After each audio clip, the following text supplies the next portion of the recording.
¿Qué tal? Bienvenidos a esta discusión abierta, una presentación de CNN Chile y Universidad Central. Desde el extranjero, desde el exterior y en especial desde el Medio Oriente nos llegan imágenes horribles de decapitaciones, principalmente protagonizadas por el Estado Islámico. Una facción que viene desde Al-Qaeda y que ha tomado parte de Siria y de Irak. Nos cuesta comprender la forma que tienen de ver el mundo, la cosmovisión, su fe o su fanatismo. Sin embargo, también existe una isla dentro del Medio Oriente que es ejemplo de tolerancia, como por ejemplo el Líbano. Para conocer esa mentalidad, para conocer en qué consisten estos conflictos y de qué manera nosotros podemos comprender, estamos justamente con este panel de lujo que nos acompaña. Estamos junto al rector de la Universidad Central, Rafael Rosell, quien además de rector es abogado, magíster en ciencia política y por supuesto, cabeza de la Universidad Central. ¿Cómo estamos, Rafael? Muy buenos días. Saludamos también a don Alejandro Curi, quien es abogado, empresario mexicano, presidente de la Unión Libanesa Mundial, la única reconocida por prácticamente todos los estamentos mundiales como la que representa al Líbano en la diáspora. Así es. Vale decir, repartido a lo largo de todo el mundo, lo reconoce la ONU, lo reconocen también en su propia tierra, en el Líbano. Así que muy bienvenido. Don Patricio Gajardo, historiador, cientista político, magíster en estudios internacionales y comentarista de Radio Conquistador. ¿Cómo está? Muy bien, Pablo, ¿y tú? Aquí estamos, pues. Y saludamos a don Daniel Asade, miembro de la Unión Cultural Libanesa Argentina de Buenos Aires, académico en historia del Líbano en varios países de Latinoamérica. Usted va recorriendo el mundo explicándonos en qué consiste la cultura libanesa. Exacto, buen día. ¿Qué tal? Decíamos al partir del programa que una de las cosas que nosotros como comunes y corrientes, como ciudadanos de a pie chilenos, nos cuesta entender las motivaciones que hay cuando ve guerras civiles o guerras entre países en el Medio Oriente. Nosotros quizás estamos más acostumbrados a las guerras por petróleo, estamos más acostumbrados a las guerras territoriales, pero aquí hay guerras que tienen que ver con etnias, con cultura, con fe. ¿Por qué nos cuesta tanto entenderlo o qué nos distancia, nos une tanto con el mundo del Medio Oriente, Rafael? Yo creo que estamos muy poco acostumbrados a tener una mirada desde el Medio Oriente. Más bien nosotros miramos desde Occidente y nuestra civilización es distinta. A mí me gusta en esa pregunta poner un ejemplo muy interesante cuando a Aliasca, que atentó en contra del Papa Juan Pablo II, le preguntaron ¿y por qué usted atentó en contra del Papa? Y él dice, porque eres el jefe supremo de los Frani, o sea, de los cruzados. Y estamos hablando miles de años después de ocurrido el hecho de las cruzadas. Entonces, en el Medio Oriente hay una cultura que se transmite de generación en generación y no van a olvidar, ¿no? Las cruzadas es un elemento importante para saber y demostrar el distanciamiento entre Oriente y Occidente. Pues no solamente eso, sino también, y yo creo que Daniel lo puede comentar después, es el tema propio de la cantidad de religiones, de miradas del mundo que hay en el Medio Oriente. Recuerda que allí nacen las 3 religiones monoteístas más grandes del mundo y están concentradas básicamente en el Medio Oriente. Entonces, la mirada hacia el Medio Oriente tiene que ser desde el Medio Oriente y no desde Occidente. De una cosa, luchamos nosotros contra el prejuicio probablemente. El prejuicio de propaganda, que viene muchas veces desde países más poderosos. Vemos imágenes de fanáticos, y mi pregunta es la siguiente, ¿son fanáticos o es efectivamente una cosmovisión muy diferente a la nuestra? Lo que hay que entender básicamente es, en el Medio Oriente, las religiones es algo muy importante para cada una de las comunidades. Es el centro del núcleo familiar, la religión que existe en el Medio Oriente. Por ejemplo, los cristianos en el Medio Oriente son realmente cristianos. Los musulmanes lo viven también así. Y no es solamente religioso, sino que es algo que tiene que ver con la cotidianidad, digamos. Lo que hace a cada día a día, digamos, la forma de comportarse, tiene que ver, está relacionado con la religión a la cual pertenecen. Entonces, mientras eso sea el centro, van a existir todo este tipo de cuestiones, digamos, porque es una mirada desde la religión que es la identidad. Alejandro, justamente en ese sentido, luchan ustedes, por ejemplo, por pertenecer, porque además nosotros no sabemos distinguir entre libaneses, no sabemos distinguir entre sirios, no sabemos distinguir entre las diferentes etnias que hay en el Medio Oriente. Qué bueno que lo mencionas. A Hispanoamérica llegó una migración que llegó junta desde el Medio Oriente, tanto de Palestina como de Líbano, como de Siria, y convivió de manera armónica y se vio en América como una sola comunidad, y de hecho somos hermanos, nos casamos entre nosotros, tenemos familiares comunes y es una comunidad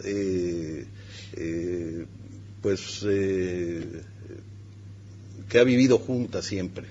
Sí, sin embargo, abundando en el tema que hablaba Daniel, es muy importante el tema de las religiones en Medio Oriente, y más en Líbano, donde estamos hablando de un país de una gran tolerancia.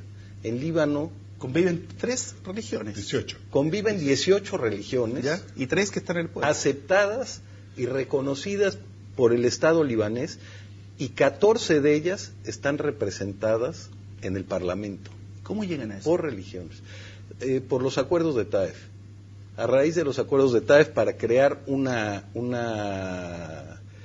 equilibrio político-religioso, se divide la fuerza en el Parlamento a través del reparto de escaños por religión. Ahora, Pato, respecto a la cosmovisión, tenemos chiitas, sunitas, para nosotros son meros nombres, los damos por sabido cuando damos las noticias. ¿Cuál es la mirada de cada uno de ellos y qué es lo que cuesta, le cuesta a uno entender cuando dicen, mira que están locos, se inmolan por hacer algo, atacan? Es otra forma de ver el concepto de la vida, el concepto de llegar a un punto, conseguir un objetivo. ¿Qué es lo que es eso que a nosotros nos cuesta tanto entender? A ver, yo lo resumiría en una sola expresión, que es el proceso de secularización. Las sociedades occidentales vivieron una etapa histórica en la cual lograron secularizar la religión. ¿A qué nos referimos con eso? Es decir, separar lo religioso, lo colocan en un ámbito, y el resto es un ámbito distinto. Es decir, no está sometida la política, la vida social ni la comunitaria a la dimensión religiosa. Pero en alguna etapa no fuimos secularizados. Occidente me refiero. La Edad Media, por ejemplo, es una edad fuertemente religiosa, en que hubo inquisición y muchas cosas que nosotros consideramos que hacen los musulmanes o los islámicos. Nosotros también asumíamos en el periodo feudal que la religión lo abarcaba todo. Bueno, hoy día, de alguna forma, los países del Medio Oriente viven en una etapa, como señalaba muy bien Daniel, que todavía no han secularizado lo religioso de otras dimensiones de la vida. Hay países que han avanzado con éxito, por ejemplo Turquía. Turquía es un país bastante secularizado. El mismo Líbano, que ha logrado una democracia parlamentaria confesional que me parece un modelo a seguir en muchos ámbitos y que está amenazada por las situaciones que se están viviendo hoy día, pero en general no son sociedades secularizadas, sino que está sometido la política, la economía y todo a la religión. ¿Ah? Correcto. Sí, no, mira, abundando lo que dice Patricio, el modelo libanés es un modelo muy interesante porque logra hacer del confesionalismo el centro de la vida política, pero además generar estabilidad democrática dentro del Líbano. Entonces, uno cuando empieza a escuchar los temas de la secularización, que hay muchos dentro también proyectos en el Líbano de secularizarlo completo, yo te diría que el Líbano ha logrado la estabilidad que ha logrado hasta el día de hoy por el reparto de cuotas confesionales que tiene internamente. O sea, el presidente de la República es católico, maronita. Y eso está establecido, y así es. O sea, no puede ser musulmán, tiene que ser católico maronita. El primer ministro es un musulmán sunita. El presidente de la Cámara de Diputados, que es unicameral, es musulmán chiita. Y se van repartiendo los cargos del gobierno de la misma forma que las confesiones. El gabinete está... Son 24 carteras, si no me equivoco, ¿no? Sí. Así es. Sí. El gabinete se reparte por religión. Se reparte por religión, perdona. Y lo que te quiero decir es que eso ha producido estabilidad dentro del país. Dice Dahl, que es un cientista político afamado por el tema de la democracia, que Líbano es la única democracia de consenso en el Medio Oriente, en el mundo. O sea, los niveles de obligación de pactar entre cada una de las religiones es tan importante para la estabilidad del Líbano que al final tú tienes sentado en la mesa chiitas, sunitas, cristianos, etcétera. ¿Fue esta madurez a la que ha llegado, por ejemplo, un país como el Líbano, a la que podrían aspirar otros países con fuerte raigambre religiosa, producto justamente de los golpes, producto del sufrimiento, producto de las guerras internas? Así es. Sin embargo, a pesar de ser una organización modelo en el aspecto político, es un sistema político con mucho riesgo y muy débil, digamos. Por ser el país más pequeño de la región, tiene el riesgo de que cualquier movimiento político de los países que lo rodean pueda romper ese frágil equilibrio. ¿Qué podría pasar ahora? Sí. Es lo que está pasando ahora precisamente con el problema de Siria. Hay una guerra civil en Siria que tiene más de 3 años, que está creando una diáspora de la cual Líbano ha asumido su cuota y otros países de la región, y eso, por ejemplo, es tan grave para Líbano que ha roto el equilibrio que existe entre las religiones y no le ha permitido al país elegir al día de hoy un nuevo presidente. Así de grave es. Daniel, ¿por qué es una mesa tan frágil? ¿Qué le falta para consolidarse como democracia, como modelo político incluso? Bueno, yo creo que en cierta forma es un ejemplo el Líbano, en el sentido que son 18 confesiones religiosas, pero un poquito hay que explicar cómo es que en tan pocos kilómetros cuadrados, porque recordemos que son 10.452 kilómetros cuadrados, conviven 18 confesiones religiosas. ¿Cómo llegaron cada una de ellas ahí? Son todas minorías religiosas del Medio Oriente que en diferentes periodos de la historia han sido refugiadas ahí y han sabido vivir en libertad en el Líbano. El Líbano, a diferencia de los demás países de la región, es un país donde se puede vivir libremente la religión. Entonces, entre todos ellos conviven y llegan a un acuerdo que ya se produce, por ejemplo, en el año 1302, cuando hubo grandes masacres por parte de los mamelucos. Ahí se juntaron los chiitas, los maronitas, los ortodoxos, los drusos, todos en el Líbano refugiados, pero queriendo marcar aquella identidad particular que tiene aquel país, donde demuestra que entre todos juntos, entre cada una de esas confesiones religiosas, se puede gobernar, cosa que no sucede en los demás países de la región. Por eso, cuando un sistema político quiere someter al Líbano, a la población, se producen estos choques que son tan frágiles. Lo que está sucediendo, por ejemplo, ahora con el Estado Islámico, que es prácticamente son sunitas muy conservadores, que tienen una visión del Islam muy especial, una visión del Corán muy especial. Ellos básicamente se agarran de una sura, que es la sura del arrepentimiento, en donde dicen que hay que someter a los que no son musulmanes hasta que terminen pagando un impuesto especial que les da una condición de protegidos. Una vez que tienen esa condición de protegidos, pasan a ser ciudadanos de segunda clase, pero es un choque fuerte que se produce en el Líbano, por ejemplo. Pato, ¿de qué manera se puede distinguir las diferentes facciones del Islam y de los diferentes países? Porque, insisto, para el ciudadano a pie es echar todo en el mismo saco.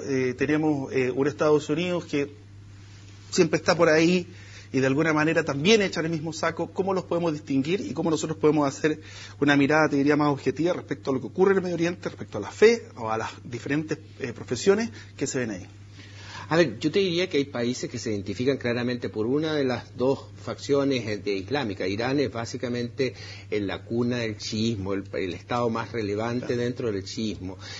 Arabia Saudita, al contrario, es la cuna de los sunitas y de alguna forma han apoyado al Estado Islámico en su momento y ahora vienen de vuelta porque se sumaron luego de la conferencia de París a la coalición junto con Estados Unidos y los países de la OTAN en esta lucha contra el Estado Islámico. No olvidemos que David Cameron señaló que era la peor amenaza que vivía el mundo, no solamente el Líbano. Yo considero que el Líbano es uno de los principales países amenazados.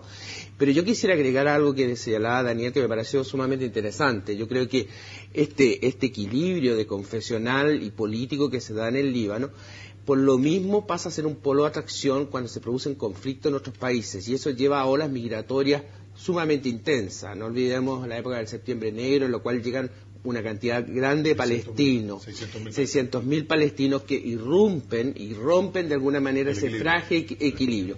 Ahora estamos viendo la llegada de 1 millón, más de 1 millón, se habla incluso, pero cifras más o menos oficiales de 1 millón de sirios, en un país de 10.000 kilómetros cuadrados con 3,5 millones de habitantes. Imagínate tú, hay zonas en las cuales ya la población siria es 30, 40% o más. Así no hay Estado que aguante. Entonces, eso es una situación, pues, este equilibrio político, estos acuerdos, se desdibujan en lo social porque se transforman en que primero hay gente que migra en situaciones traumáticas y que esos traumas los traen entre sí y que se traspasan al Líbano y generan una posible erosión que puede llevar a una confrontación interna en el propio Líbano. Además, hay algo que agrava esta situación. El comercio principal del Líbano siempre fue con Siria. La actividad comercial fue con Siria, y al estar Siria en un estado de guerra, en una guerra civil, este comercio es prácticamente nulo. Y esto ha ocasionado que la economía del Líbano en los últimos 3 años prácticamente se haya estancado, está en recesión. Además, con 1,5 millones de sirios dentro de su territorio, es prácticamente imposible satisfacer las necesidades de alimentación, de medicamentos, servicios médicos, educación. Ya no hay lugar en las escuelas, no hay agua, hay cortes de energía eléctrica. Las concentraciones sociales de esas características, Rafael, no son caldo de cultivo para la insurgencia, para la creación de grupos de las características de Estado Islámico, en su momento de Al-Qaeda, en su momento también, yéndonos un poquito más allá, de Hamas, porque son países ricos que viven pobres. Y entonces es ahí donde, como en cualquier situación, llega, no sé cuánta plata manejará Estado Islámico, que llega repartiendo plata, repartiendo armas, repartiendo salud también, y de alguna manera coopta a la juventud y hace un trabajo de adoctrinamiento. ¿Es más o menos así como lo describo? No, tenemos un tema que me gustaría que después Daniel nos contara de cómo se separan, ¿no es cierto?, los chiitas de los sunitas. Porque esto es una historia desde el 630 para adelante. No es bastante. ¿No queda programa todavía? No, es bastante largo, digamos, ¿no es cierto? Es poder entender, para poder entender lo que está ocurriendo hoy día, tenemos que ir al año 630, porque si no, no lo vamos a entender. Entonces, pero ocurre lo siguiente. Tú tienes toda la razón. Los medios de comunicación hoy día nos muestran las brutalidades de los yihadistas, como por ejemplo las 2 muertes de norteamericanos degollados frente a la televisión. Pero han hecho lo mismo con 2 o 3 soldados libaneses. Eso no sale en la televisión. Y así es. Entonces, lo que está ocurriendo hoy día es una cuestión mucho más profunda, ¿no? Porque el Estado Islámico está atentando en contra de todos los países árabes. No es un atentado en este minuto contra Occidente. Para Occidente hoy día, en este momento, no es un peligro. Todavía. Es un peligro porque ellos están consolidando sus fronteras internas. El Estado Islámico es un Estado expansivo. Entonces, que empieza en Irak, llega a Siria, pero ¿por qué se produce? Por la misma intervención de Estados Unidos. Normalmente Estados Unidos genera los desequilibrios. ¿Por qué? Irak, sacaron al presidente, a Saddam Hussein, entró Estados Unidos, trató de equilibrar algo y después se fue. Y hoy día hay un vacío de poder gigantesco, donde los chiitas están en el poder, pero los sunitas son minoría y que están atacando a los chiitas. De hecho, bueno, del mismo alto mando de Estados Unidos, hoy día le espetan como un error al presidente Obama el haber retirado las fuerzas. Así es. Sí. Porque sacó una pata de la mesa, que era el que estaba consiguiendo algo de equilibrio. Pausa y estamos de vuelta, entramos más en este tema tan interesante, por supuesto, tan profundo que hace falta entenderlo. Universidad Central está presentando Actualidad Central, discusión abierta con Pablo Millas.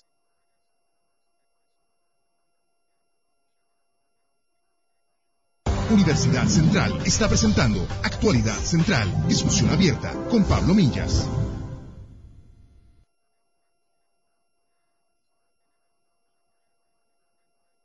Universidad Central está presentando Actualidad Central, discusión abierta con Pablo Millas. Ya estamos de vuelta tratando de entender lo que es el Medio Oriente, lo que se vive en los diferentes países, en los diferentes estados. Estábamos hablando recién del desequilibrio que provoca la intervención militar, por ejemplo, generalmente de Estados Unidos. Y mi pregunta es, ¿por qué tiene que intervenir? Y segundo, ¿por qué se provoca un desequilibrio? O sea, los países no tienen capacidad para autogobernarse y probablemente esto viene desde el momento en que las colonias se retiran y dejan al libre albedrío a los países y no han tenido a lo mejor oportunidad de organizarse o no han tenido capacidad. Ahí está la idea. Bueno, lo que yo comentaba, aparte del año 630, hay un tratado Sykes-Picot que se realizó por los europeos, en que con una regla tiraron encima del mapa y lo cortaron, cortando comunidades. Algunos decían que estaban borrachos los que lo hicieron en un bar, porque cortaron comunidades enteras que quedaban en 3 países distintos, como los kurdos, por ejemplo, lo cual evidentemente produce una situación muy compleja. Pero estos vacíos de poder que generó en Irak y luego hoy día en Siria, que hay un vacío de poder gigantesco, permite la entrada del Estado Islámico, ¿no? Porque el único peligro para Occidente hoy día es el control de los pozos petroleros por parte del Estado Islámico. Y lo cual está haciendo, porque tienen hoy día en caja más de 2.000 millones de dólares. El Estado Islámico, sí. Lo que sabemos, más en plata, sí, cash. Pablo, en Irak y en Siria. Ahora, dime una cosa, esta división entre chiitas y sunitas, ¿qué diferencias marcan entre la concepción de uno y el otro y el por qué se da? Digamos, lo que hay que entender que normalmente se ve al Islam como uno solo y en realidad no es así. ¿Por qué? Porque hay 2 grandes ramas que son el sunismo y el chiismo, donde cada una tiene sus principios, si bien se basan en el Corán, tienen su propia interpretación del mismo. Por ejemplo, los sunitas son muchos más conservadores y el tema está centrado en la diferencia entre sunitas y chiitas en cuanto a la sucesión del profeta Mahoma. Mientras los sunitas piensan que cualquier persona inteligente del Islam puede llegar a ser califa y suceder al profeta Mahoma, los chiitas dicen que no, que solamente los descendientes del profeta Mahoma a través de Ali son los verdaderos imam. Entonces, teniendo en cuenta eso, ya es una diferencia muy muy grande en cuanto a que los sunitas no ven como verdaderos islámicos a los chiitas. Ya hay un enfrentamiento entre ellos, ya desde el periodo islámico, digamos, al principio, cuando se nace el Islam. Cuando muere Mahoma, cuando muere, y empieza la sucesión. Ahora, dime una cosa, Pato, la intervención de Occidente, ¿cuál es el rol que juega hoy día? ¿Es un rol netamente, dicho así desde el estómago, de proteger los pozos petroleros y asegurarnos que tengamos combustible, o va por una influencia política mucho más allá de lo que nosotros podríamos ver desde Occidente, desde países como, por ejemplo, puede ser Francia, Inglaterra, Estados Unidos mismo? A ver, hay varias razones y que son distintas también.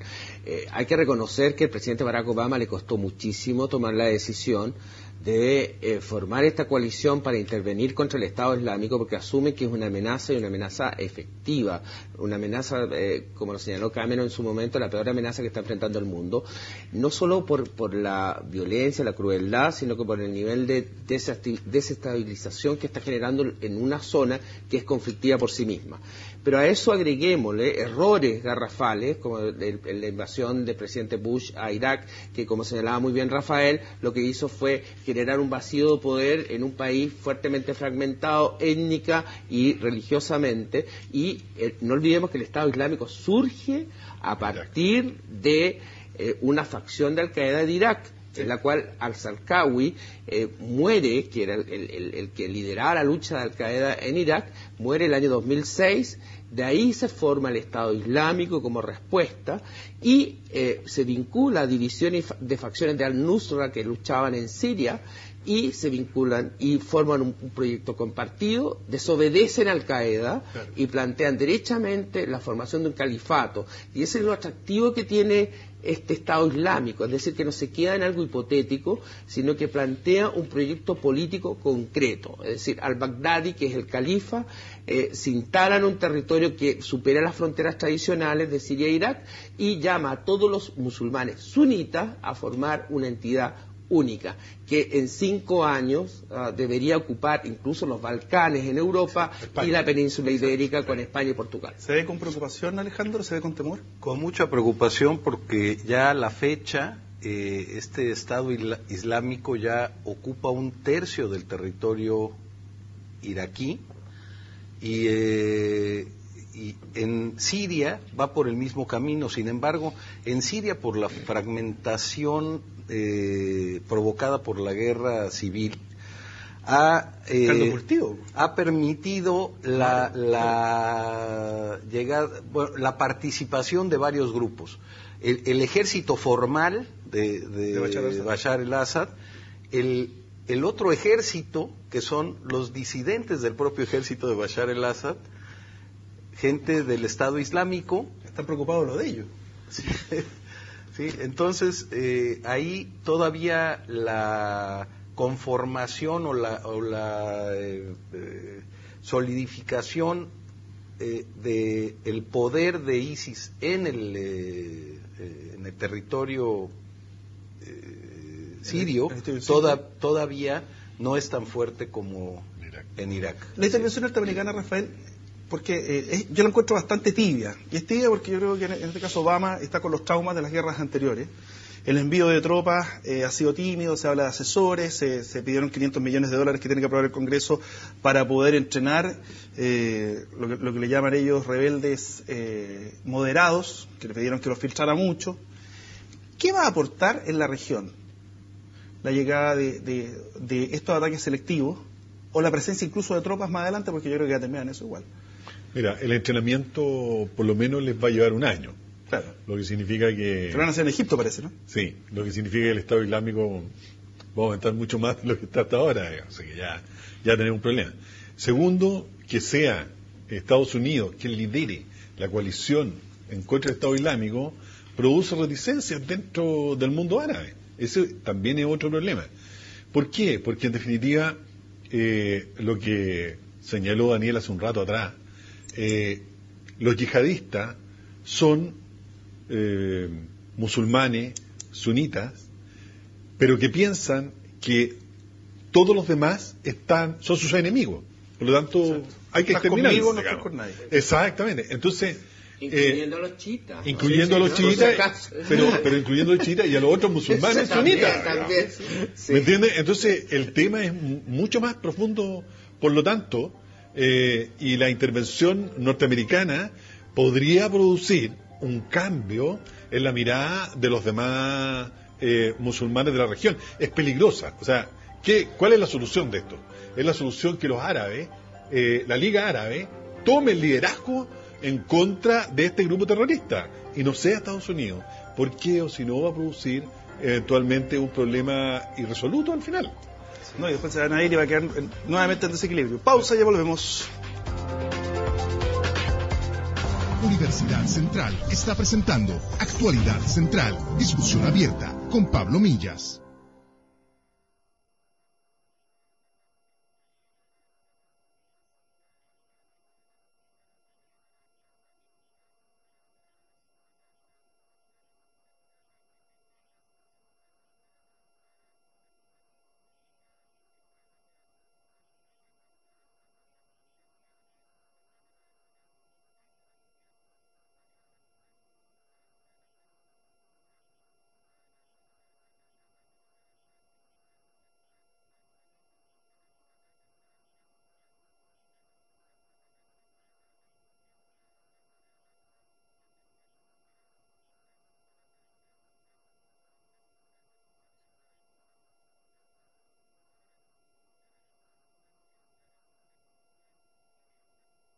Universidad Central está presentando Actualidad Central, discusión abierta con Pablo Millas. De vuelta en esta discusión abierta tratando de entender el Medio Oriente. Yo trato de entender porque para uno, a pesar de que estamos todos los días con la información en la radio y todo, me gustaría de alguna manera tenerlo más incorporado aún de lo que lo tenemos. Pato, rol de los países de Europa, en especial de Francia, tú me lo mencionabas recién en el corte, sí, porque nosotros nos quedamos mucho con la intervención norteamericana, tal vez la más espectacular, la de los drones, la de G.I. Joe, la que además domina los medios. rol de otros países. A ver, hay una diferencia muy marcada, porque Barack Obama está con estos traumas de la guerra con respecto a Irak y trata de no intervenir porque él quería ser el presidente que sacara a las tropas norteamericanas del Medio Oriente lo posible, y ahora está guiado y va a terminar su mandato probablemente envuelto en un conflicto mucho más complejo. François Hollande ha tenido una postura totalmente distinta. De hecho, fue el primer país que interviene de manera activa contra el Estado Islámico, atacando bases en Irak. No lo ha hecho en Siria y ha declarado que no lo va a hacer tampoco porque no quiere ver, digamos, de alguna manera, de manera indirecta, apoyar a Bashar al-Assad. Claro. Pero lo que sí hay que tener en cuenta, porque esa es la razón para que no apoye, no bombardee al Estado Islámico en Siria. Igual también Estados Unidos dijo que iba, si lo hacía en Siria, iba a de alguna manera tratar de suavizarlo. Ahora, Bashar al-Assad, el presidente sirio, ha señalado de que si es atacada Siria, el territorio sirio por parte de la coalición, va a considerarlo un ataque directo a su territorio, por lo tanto entraríamos en una futura guerra. ¿Y por qué coloco Francia también en esto? Porque Francia es muy influyente culturalmente en el Líbano, y en lo que sí yo veo que va a ser inevitable, que si el conflicto se expande hacia el Líbano, Francia va a tener un rol activo ahí, no me cabe la menor duda, porque ha sido tradicional las intervenciones francesas en países que consideran clave, entre ellos Francia para el Líbano es muy relevante. Daniel, tú querías aportarnos algo adelante. Sí, que cabe destacar que lo que está haciendo el Estado Islámico, este grupo terrorista hoy en día en el Medio Oriente, se parece mucho más a lo que hizo el Imperio Otomano y los jóvenes turcos durante el siglo XIX, por lo cual llegaron a Argentina y Chile, a Sudamérica, tanto palestinos como sirios y libaneses, muy desprotegidos, que a lo que hacía el Estado Islámico durante el periodo Omeya y Abasida, donde ahí las minorías religiosas, como los cristianos y los judíos, tenían la condición de protegidos. Si bien pagaban un impuesto al Estado Islámico durante el medioevo, tenían la condición de ciudadanos de segunda clase, pero estaban protegidos, no eran perseguidos. Hoy en día ni les dan la opción de pagar ese impuesto, sino que tienen que huir. Alejandro, ¿nos podría describir un poquito cuál es la situación social, la situación material que se vive hoy día en el Líbano, producto de la llegada de este 1.200.000 refugiados, producto además de las guerras mismas que vivió el Líbano, que no sé si ha tenido el suficiente tiempo para recuperarse? ¿Es un país rico en qué? ¿En qué recursos naturales? Recursos naturales muy pocos. Realmente la mayor riqueza del Líbano está en su sistema financiero y en el turismo. De eso ha vivido en los últimos años. Es por eso que está ahora tan deprimida su economía.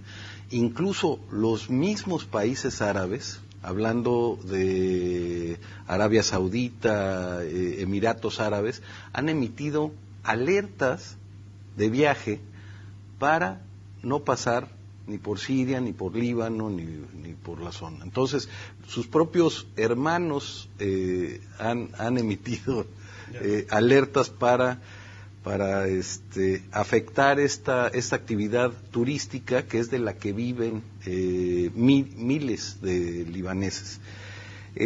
Hay una crisis, como les dije, la crisis comercial. El principal socio comercial es Siria, no existe comercio ya con Siria.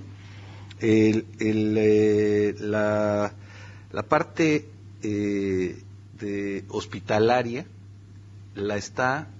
todo el sistema hospitalario del Estado está atendiendo las necesidades de los refugiados sirios.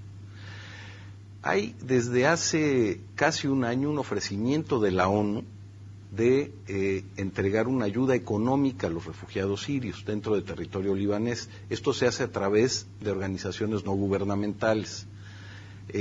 Las grandes potencias ofrecieron entregar 6.5 billones de dólares para controlar este problema. Ha llegado al Líbano únicamente alrededor de 500 millones de dólares del ofrecimiento que hicieron. ¿Por qué no llegó? Pues por falta de voluntad de las grandes potencias. O sea, se ganó la buena oferta. Así es. Muchas veces sucede, Pablo, que se quieren oferta. La promesa electoral, la promesa de campaña. Así es. Sí. Entonces, no esto ha creado un problema muy difícil para el gobierno libanés, porque ya está en plena recesión.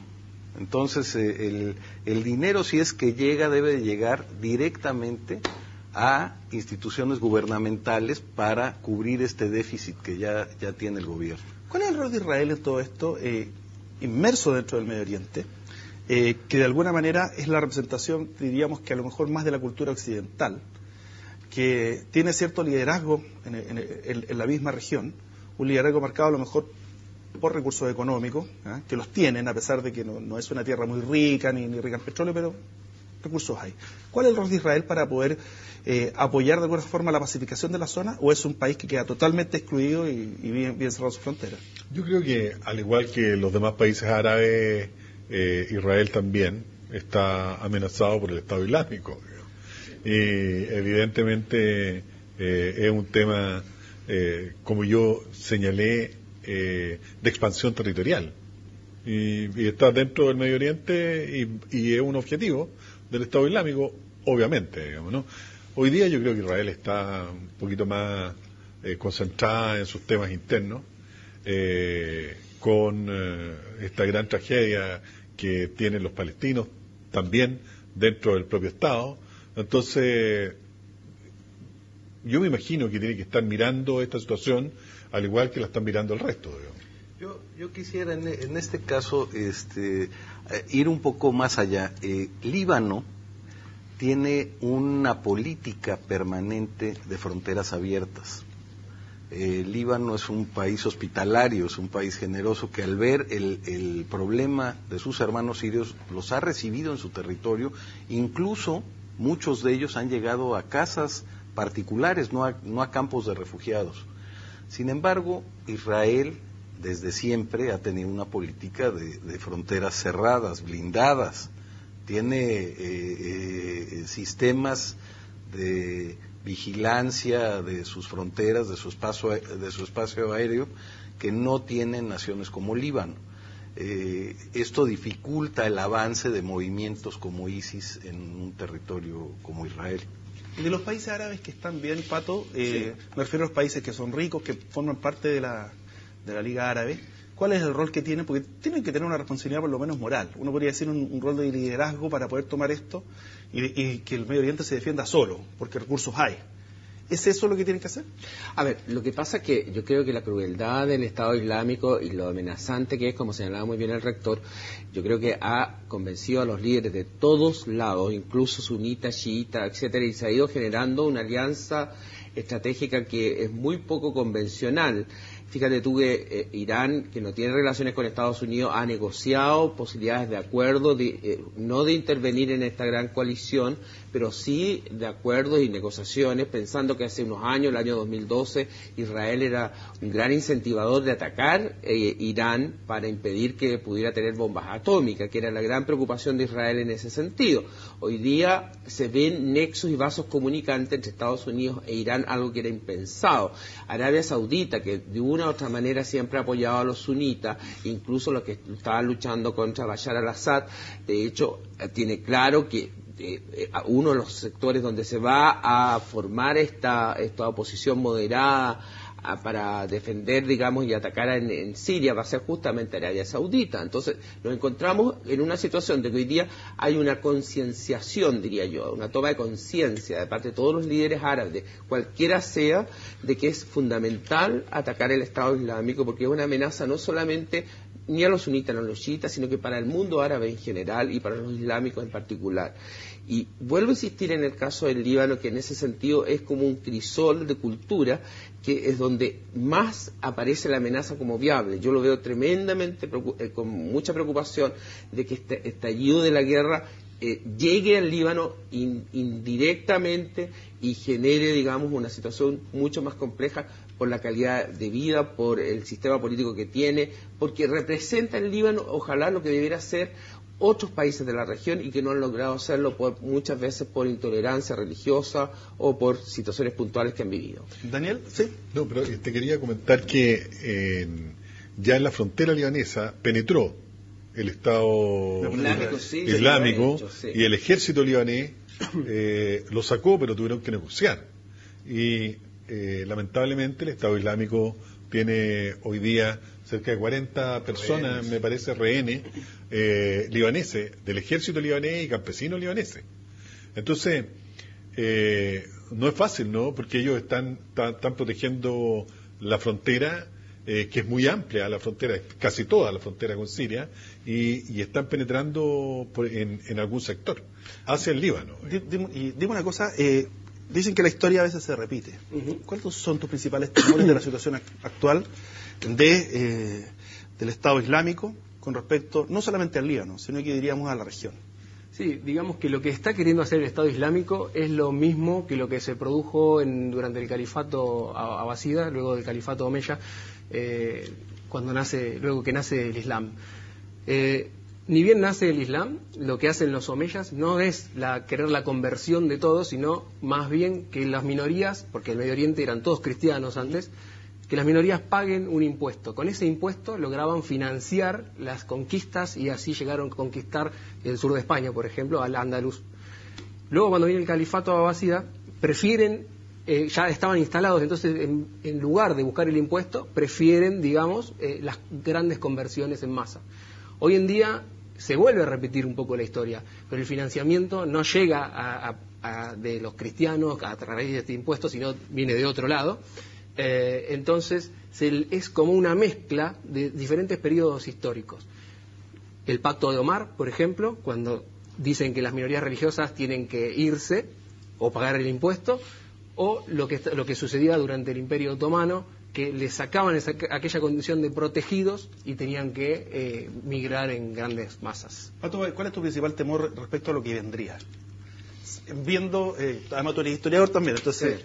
Viendo lo que se podría poner encima de la mesa, ¿qué capítulo se podría llegar a repetir? Lo que pasa es que estamos frente a un fenómeno que ha sido recurrente y que marca los tipos de conflicto en la actualidad, Pablo, que las guerras ya no son estados versus estados, porque el Estado Islámico es una cosa amorfa, formada por células que van ocupando territorios, pero que van más allá de la frontera. Acá esto no se resuelve como se resolvió cuando se invadió Irak, ocupando Bagdad, sino que acá no sabemos cómo se resuelve, acá no hay ninguna posibilidad de negociación. El califa al-Baghdadi ha señalado que lo que se busca es la creación de un proyecto político unitario entre todos los musulmanes sunitas del mundo, y eso no va a terminar hasta que se junten en una sola entidad.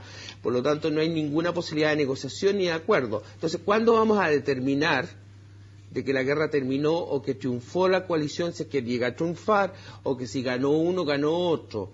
Es decir, no tenemos esa capacidad como sucede cuando estamos enfrentando una situación de una guerra, de una invasión, como sucedió con Irak, cuando Estados Unidos invade Irak, que tenía claro de que la invasión terminaba cuando caía Saddam Hussein y cuando caía Bagdad. Este escenario no existe, por lo tanto, lo que señaló Barack Obama, que era una guerra que podía durar 20, 30 años o más, yo creo que es una probabilidad cierta, y eso es lo más arriesgado y peligroso que pueda existir. Digo una cosa, Alejandro, estamos hablando de que en el Líbano, por ejemplo, hay una clase política, es una clase política religiosa. ¿Cómo la podríamos describir y cuál es el rol que tiene ante el conflicto? Obviamente encabezar, podríamos decir, pero tiene las capacidades, requiere a lo mejor muchos acuerdos para poder tomar decisiones. Así es, toda la clase política está de acuerdo en que esto es un grave riesgo. Y nada más quería hacer una anotación de lo que estaba comentando Patricio. El riesgo también existe, como dices, no se puede acotar, no se puede medir, es algo amorfo. Pero también existe el riesgo que a través de las redes sociales, a través de la tecnología, claro. Sí. El líder pueda hacer un llamado a su gente en otros países, y esto ¿cómo lo controlas? O sea, esto es verdaderamente incontrolable. O sea, y ha tenido una gran convocatoria en Occidente. Es una guerrilla de redes sociales. Sí. Así es. Y describe un poquito la clase política libanesa. Mira, a pesar de que no hay presidente en Líbano, hay un orden gubernamental en la administración y hay liderazgos. ¿Por qué? Porque con esto que acaba de comentar el rector acerca de la división de los poderes, que el presidente tiene que ser maronita, etcétera. Ahora está en funciones el primer ministro, que es sunita, y el presidente del parlamento, que es chiita, y ellos están gobernando el Líbano, y tienen muy clara la amenaza del Estado Islámico dentro del territorio libanés, y esto ha unido a la clase política libanesa en torno a este problema. El ejército, el rol del ejército libanés ha creado una conciencia nacional que también ha unido al pueblo e incluso a los propios refugiados sirios en torno a este problema. Rafael, ¿qué te preocupa a ti de qué historia no quieres que se repita?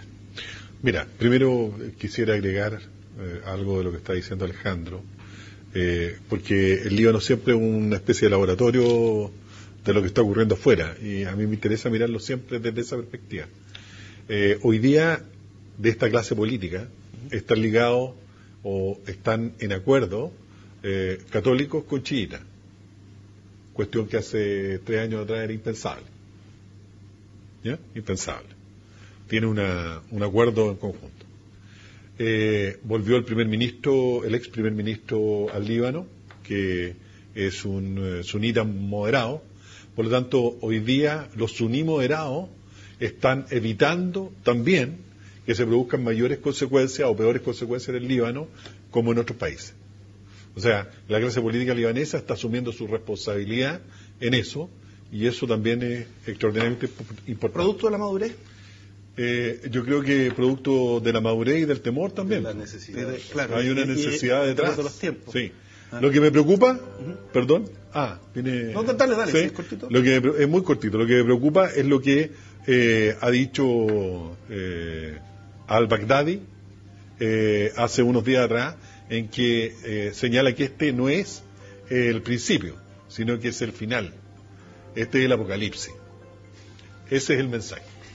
Y esa es la forma en que enfrentan la situación. Exacto. Eso que sí que es preocupante. Pausa y ya volvemos. Universidad Central está presentando Actualidad Central, discusión abierta con Pablo Millas.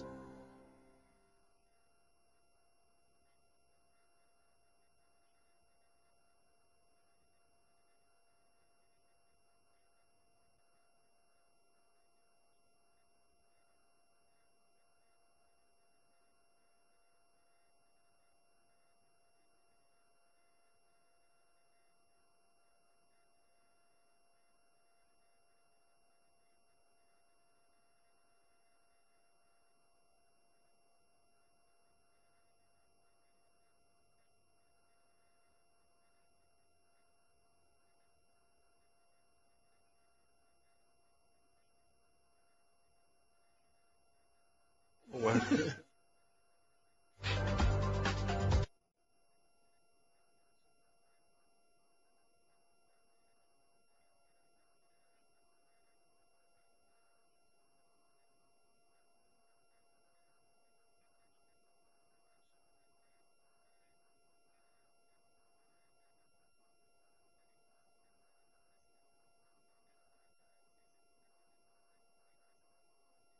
Universidad Central está presentando Actualidad Central, discusión abierta con Pablo Millas.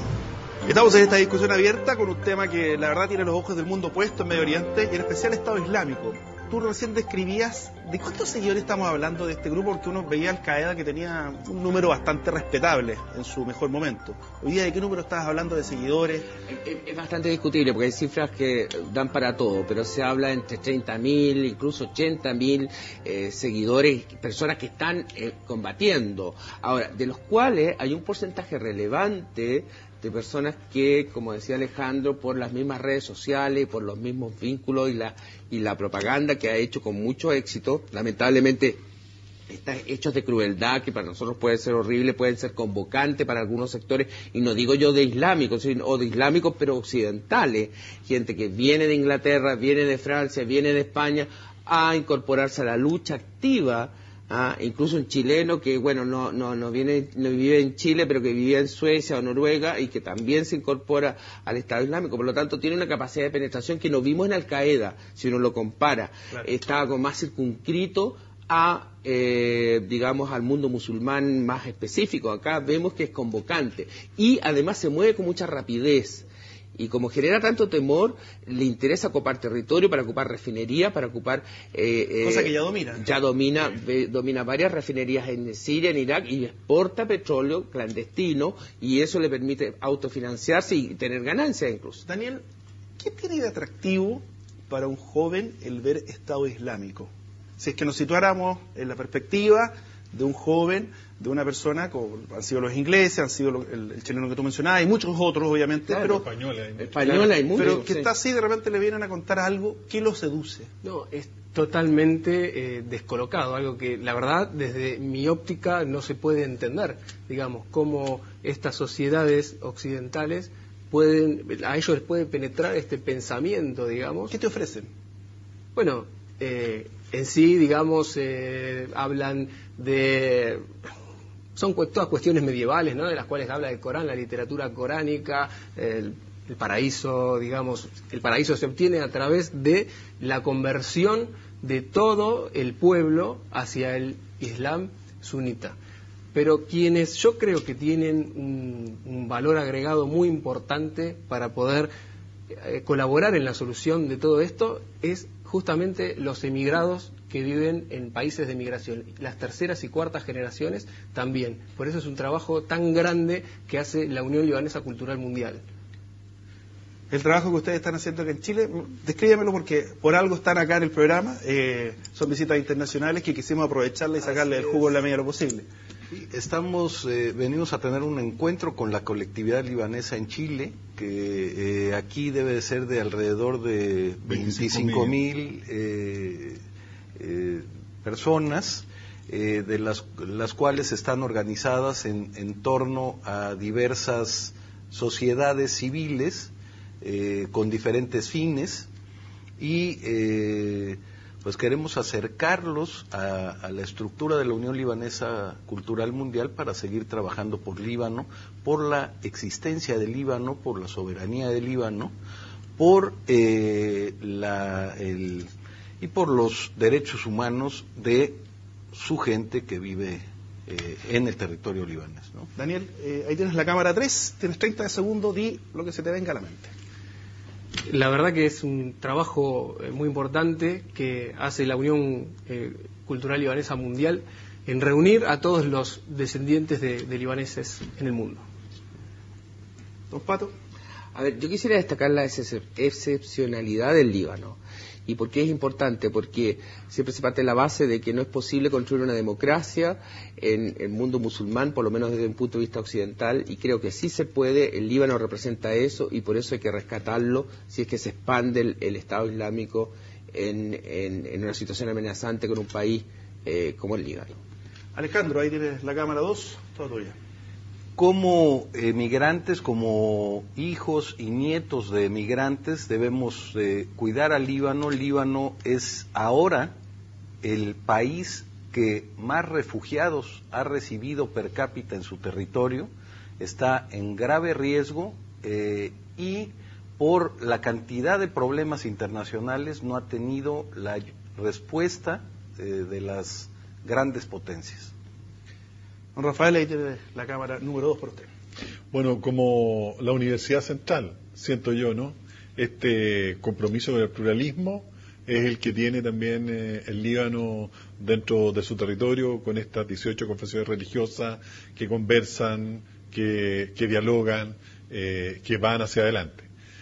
Nosotros tenemos también un programa especial dentro de la universidad, de lengua antigua, que lo dirige el profesor Daniel, y que el que quiera conocer del arameo, el que quiera conocer del fenicio, bienvenido. Va a ser un programa online que estamos realizando en nuestras plataformas en la universidad también. Es extraordinariamente interesante. No olvidemos que en Fenicia se inventó el alfabeto, y estamos escribiendo hoy día y estamos leyendo gracias a los fenicios libaneses que inventaron eso, y por lo tanto la estructura idiomática viene desde allá, y sería muy bueno. Tenemos ya varias personas que están vinculadas. Ayer Daniel dio una charla extraordinaria de eso. Pregúnteme a los fenicios, aquí hay un chiste antiguo. Sí. Daniel, Están equivocados. pregunta corta, plato favorito. Tabule. ¿Tabule? ¿Sí? Que eso es la... No, es una ensalada. Es una ensalada sí. que lleva trigo. Perfecto. ¿El tuyo? A mí me gusta la carne cruda, el quepe crudo. El quepe. ¿Y a ti? Que Benaya, igual que igual que Alejandro, sí. ¿Con lábana y con todo? Sí, también. Señores y señores, muchas gracias. Hemos querido tocar un tema de trascendencia, un tema profundo. Tal vez se podría ver como un poquito árido, pero quisimos profundizarlo para ir entendiendo lo que ocurre en nuestro alrededor, en nuestro entorno y en nuestro mundo. Así que muchas gracias por habernos acompañado. Nos encontramos el próximo fin de semana. Esta fue una presentación de CNN Chile y Universidad Central.